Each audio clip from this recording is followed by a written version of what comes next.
RSS या BJP के लोगों का ये मुल्क नहीं है, उनके बाप की जागीर नहीं है। नरेंद्र मोदी जी के अंदर अगर हिम्मत है तो बताएं वो आरएसएस का कौन सा आदमी है, वो विश्व हिंदू परिषद का कौन सा आदमी है जिसने इस मुल्क की आजादी के लिए लड़ाई लड़ी। एक भी आरएसएस का आदमी आजादी के मूवमेंट में हिस्सा नहीं लिया। अंग्रेज हुकूमत का झंडा जलाया गया जिसमें एक मुसलमान भाई था, एक हिंदू भाई था। उनके खिलाफ गवाही देने वाले अटल बिहारी वाजपेयी थे जो आरएसएस से ताल्लुक रखता है। अंग्रेजों भारत छोड़ो अभियान चल रहा था, उस वक्त में आगरा से कुछ लोगों को गिरफ्तार किया गया, उसमें अटल बिहारी वाजपेयी जी भी गिरफ्तार हो गए। तो अटल बिहारी वाजपेयी जी ने कहा कि मैं इस तहरीक का हिस्सा नहीं हूं, मैं तो अंग्रेजों के साथ हूं, मैं अंग्रेजों से लड़ाई लड़ना नहीं चाहता, मैं आजादी के लड़ने वालों के साथ नहीं हूं। क्या 1947 में जब मुल्क का बंटवारा हुआ था हम नहीं गए? क्या हमने गलती की? क्या ये मुल्क हमारा नहीं है? क्या इस मुल्क की आजादी में हमारा हिस्सा नहीं है? आज ये हर मुसलमान आज ये कहने पर मजबूर है, क्या मुसलमान होना गुनाह है? आज मुसलमान होने की वजह से जगह जगह भीड़ इकट्ठा करके आरएसएस और बीजेपी के लोग जो है कत्लेआम मचा रहे हैं, ये तो गलत है, ये तो सरासर गलत है।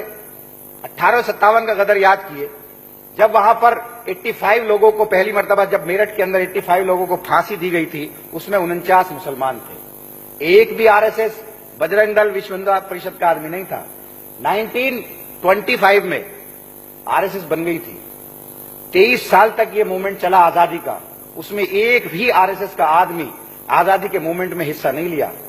1942 में जो इनके एक बड़े लीडर है अटल बिहारी वाजपेयी जी, जब ये तहरीक चल रही थी कि अंग्रेजों भारत छोड़ो अभियान चल रहा था, उस वक्त में आगरा से कुछ लोगों को गिरफ्तार किया गया, उसमें अटल बिहारी वाजपेयी जी भी गिरफ्तार हो गए। तो अटल बिहारी वाजपेयी जी ने कहा कि मैं इस तहरीक का हिस्सा नहीं हूं, मैं तो अंग्रेजों के साथ हूं, मैं अंग्रेजों से लड़ाई लड़ना नहीं चाहता, मैं आजादी के लड़ने वालों के साथ नहीं हूं। उन्होंने एफिडेविट दिया, एफिडेविट देने के बाद उनकी जमानत हुई, जेल से छोड़ा गया।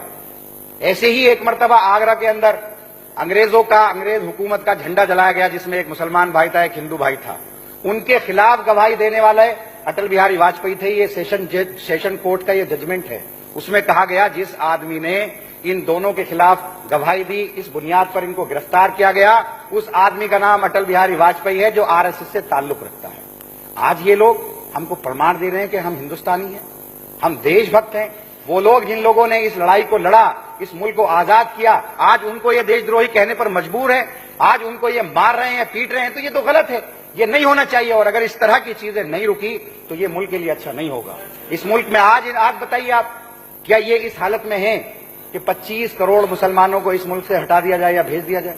अगर आप नहीं है इस हालत में तो ये चीजें पैदा क्यों कर रहे हैं? आज एक तबका जब आसानी के साथ में अपने इस मुल्क में रहना चाहता है, अमन के साथ रहना चाहता है, तो आप उनको क्यों परेशान कर रहे हो? क्यों आप उनको मारपीट कर रहे हो? और ये जो 23 मुकदमे दर्ज हुए हैं, 23 मुकदमों में आरएसएस, बीजेपी, बजरंग दल, विश्व हिंदू परिषद के लोगों के नामजद हैं।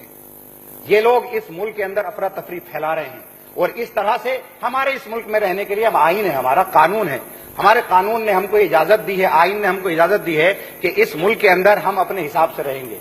क्या पहनेंगे ये हमको हक है, क्या खाएंगे ये हमको हक है, किस मजहब को ये हम अपनाएंगे ये हमको हक है। ये मुल्क हिंदुस्तान जो है तमाम मजहबों से मिलकर के ये एक मुल्क बना है और इसमें हर एक इंसान को यहाँ के आईन ने यह हक दिया है कि वो आजादी के साथ अपने मुल्क में रहे और जो खाना है वो उसको खाए, जो पहनना है वो उसको पहने, किसी की जागीर नहीं है। आरएसएस या बीजेपी के लोगों का ये मुल्क नहीं है, उनके बाप की जागीर नहीं है। ये मुल्क सबका है, ये मुल्क हमारा भी है, ये मुल्क उनका भी है, ये मुल्क सिख का भी है, ये ईसाई का भी है, ये मुस्लिम का भी है, ये दलित का भी है, ये हिंदू का भी है और सभी की मेहनत के साथ ये मुल्क आजाद हुआ है। आज ये ठेकेदार बने कौन होते हैं? नरेंद्र मोदी जी के अंदर अगर हिम्मत है तो बताएं वो आरएसएस का कौन सा आदमी है, वो विश्व हिंदू परिषद का कौन सा आदमी है जिसने इस मुल्क की आजादी के लिए लड़ाई लड़ी, इस मुल्क की आजादी के लिए जिन लोगों ने कुर्बानी दी। आज आप उनको देशद्रोही का शब्द बता रहे हो, आज आप उनको पाकिस्तानी बताते हो, आज आप उनको सिर्फ इसलिए मारते हो